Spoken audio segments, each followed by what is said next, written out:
Hello, my name is Stephen Strouse, and today I'll be presenting the results of my research into the effects of opioid prescribing and medical marijuana laws on suicide deaths in the United States. So my goal with this research was to take a look at opioid prescribing rates and look at various medical marijuana laws in the United States and see how they affected suicide deaths in the United States. And as a bit of background on this issue, people with certain medical conditions, such as chronic pain, may experience suicidal ideation, especially when their symptoms are not managed well. And treatments that help patients manage their symptoms, such as opioids or medical marijuana, may result in better management of symptoms, which could decrease the chances of suicidal ideation. Some papers have explored the effect of chronic pain on depression or suicidal ideation and the effect of medical marijuana on opioid prescribing or suicide deaths, but there's not a ton of information about the effects of changes in opioid prescriptions on suicide deaths. And this paper seeks to provide insight into the ways that changes in opioid prescribing and medical marijuana laws can affect suicide death. So while I couldn't find any research into the exact area that I'm researching, there is research into some similar topics. So for example, there's one paper that looked at chronic back pain and major depression, and it found that when accounting for other factors such as demographics and medical comorbidity, people with chronic back pain were 6 times more likely to have depression. And then among the people who had chronic pain, the ones with more severe pain were 2.85 times as likely to have depression. So this suggests that pain symptoms may cause depression, and more severe pain symptoms may result in a higher chance of having depression. And then there's another study that looked at Canadians between the ages of 15 and 30, and it compared people in that age group with chronic illness to people in the age group without chronic illness. And the authors found a higher prevalence of suicidal thoughts, plans, and actions among the people who did have chronic illness as compared to the ones who didn't, who were in that same age group. And then one other study that I want to discuss is uh, one that looked at the association between the United States medical cannabis laws and opioid prescribing in the Medicare Part D population. So this looked at opioid prescribing under Medicare Part D, and it looked at how it's different in the presence of medical marijuana laws. So when controlling for some other factors, they found that while the average number of opioid prescriptions per state was about 23 million, if a state had medical marijuana laws, then that average number decreased by about 3.7 million. So it suggests that when there's medical marijuana laws, there's less opioid prescriptions. Now, this only looked at data from people enrolled in Medicare Part D, so the effect on the general population could be different, but it does suggest a possible substitution effect between opioids and medical marijuana. So maybe if people have access to medical marijuana, then they may not need as many opioids. Now that I've given a bit of background on this subject, I'm going to start discussing the methods that I use to address this topic. So my goal is to examine whether the rate of opioid prescriptions and medical marijuana laws affect suicide deaths. And I'm mainly going to be using techniques of econometrics to show causal inference. So to answer this, I estimated the change in the number of suicides associated with a 1 unit increase in the rate of opioid prescriptions dispensed per 100 people. And I'm going to be using a two-way fixed effects model in order to compare changes in each of the variables while accounting for regional and time period differences. I'm going to be employing a mean fixed effect for the state and least square dummy variables for the year. And then I'm going to be having a dummy variable that equals 1 if it's legal to use medical marijuana and 0 otherwise. And then also I have an interaction variable between opioid prescriptions and medical marijuana laws in order to examine the difference of the effective changes in opioid prescribing in states with medical marijuana laws as compared to that of states without medical marijuana laws. And the interaction variable is continuous, which is found by multiplying the opioid variable by the medical marijuana dummy variable. Before I get into the model, I want to briefly discuss the data that I'm using. It's all state level data with an observation for each year. I'm using data on the number of certain types of doctors, such as psychiatrists and specialty therapists, and also unemployment rates. And all of those things came from the Bureau of Labor Statistics. And then I have data on the presence of medical and recreational marijuana laws in each state, and that comes from the National Conference of State Legislatures.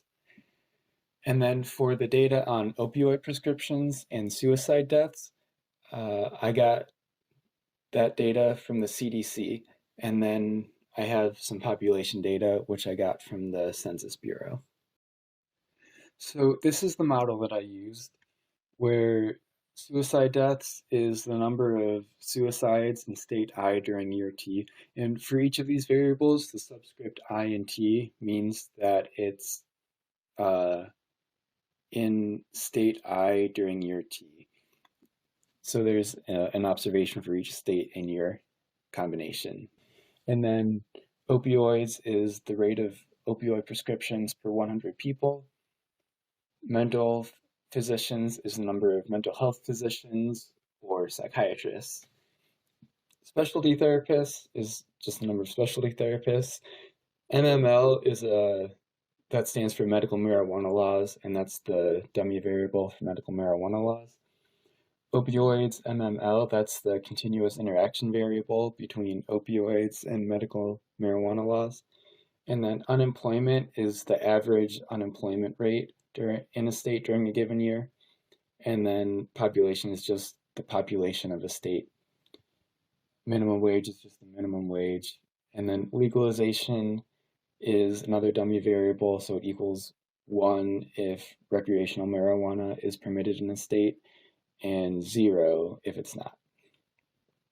And then what's left is just what's left of the error term. So the alpha with the subscript I, that's the fixed effects based on the state using a demeaned approach. And then the tau with the subscript T is the fixed effect for year using a least squared dummy variable approach.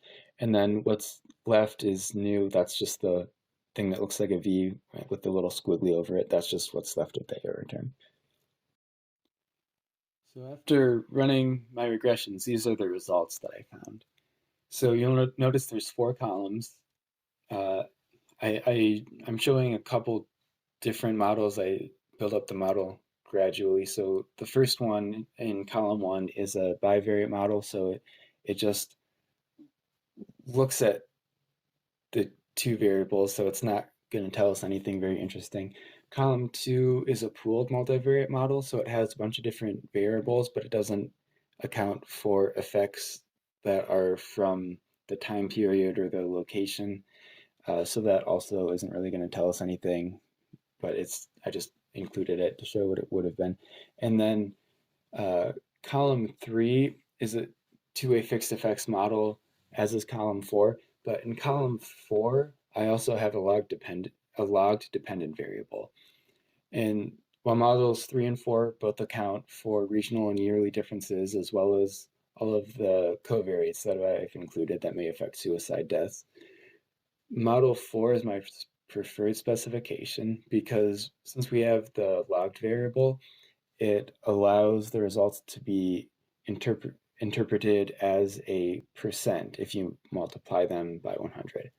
So in Model 3, the results just represent averages, like the average change in the number of suicide deaths per state, which is not as easily generalizable across states. So for example, Model 3 finds that the average state sees a decrease of 272.9 suicide deaths. So that may makes sense for the average state, but if you look at a huge state like California or a smaller state like Vermont, that particular number doesn't make as much sense. So for it to be more generalizable, I think it makes more sense to look at the percentage change instead of just the number, which is why I prefer the fourth column, which has the logged variables. So my preferred specification found that a 1 unit increase in the number of opioid prescriptions per 100 people results in a 0.362% decrease in suicide deaths. This could be because people with certain illnesses may be less likely to have suicidal ideation when their symptoms are managed more effectively, as some of the some of the literature I went over towards the beginning of the presentation showed.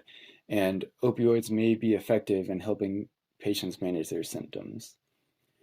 The presence of medical marijuana laws leads to a 28.3% decrease in suicide deaths. And this is probably the result of medical marijuana laws allowing patients to better manage their symptoms, which is going to decrease their suicide risk. However, one thing that's interesting is the interaction variable between medical marijuana laws and opioid prescriptions shows that in the presence of medical marijuana laws, a 1 unit increase in opioid prescriptions results in a 0.066% increase in suicide deaths.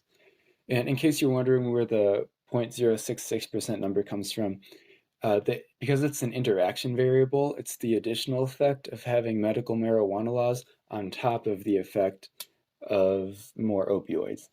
So you can interpret the coefficient on opioids as negative 0.362% and the additional effect from the interaction variable as 0.428%. So when you add these together, you get 0.066%. So that means that although medical marijuana laws create a large decrease in suicide deaths, and more opioid prescriptions also decrease suicide deaths, when you have both of these things at the same time, it actually creates a slight increase in suicide deaths. And this could be because there are situations where medical marijuana may either be more effective or have less side effects than opioids. So for some reason, it might be a better option. So in such a case, while opioids would be beneficial, continuing to use more opioids when a better alternative is available would have a negative effect. And this idea would be supported by literature that suggests a possible substitution effect between opioids and medical marijuana, sort of like the one I talked about at the beginning that looked at the Medicare Part D population. So to recap, in this paper, I estimated the effect of changes in rates of opioid prescribing and various marijuana laws on suicide deaths. I found that in the absence of medical marijuana laws, a 1 unit increase in opioid prescriptions per 100 people results in a 0.362% decrease in the number of suicide deaths per state. So, to put it another way, if you had a 1 unit decrease in the prescribing rate of opioids, you would expect to see a 0.362% increase in the number of suicide deaths annually. And then additionally, the presence of medical marijuana laws results in a 28.3% decrease in suicide deaths. However, in states with medical marijuana laws and additional opioid prescriptions, the additional opioid prescriptions lead to a very slight increase in the number of annual suicide deaths per state, so about 0.066% increase. Lastly, I just want to thank everyone who's listening to this. I know this is sort of a strange situation and not how these types of presentations are usually done, but I really appreciate having an opportunity to share what I've been working on. So thank you so much for taking the time to listen to my presentation.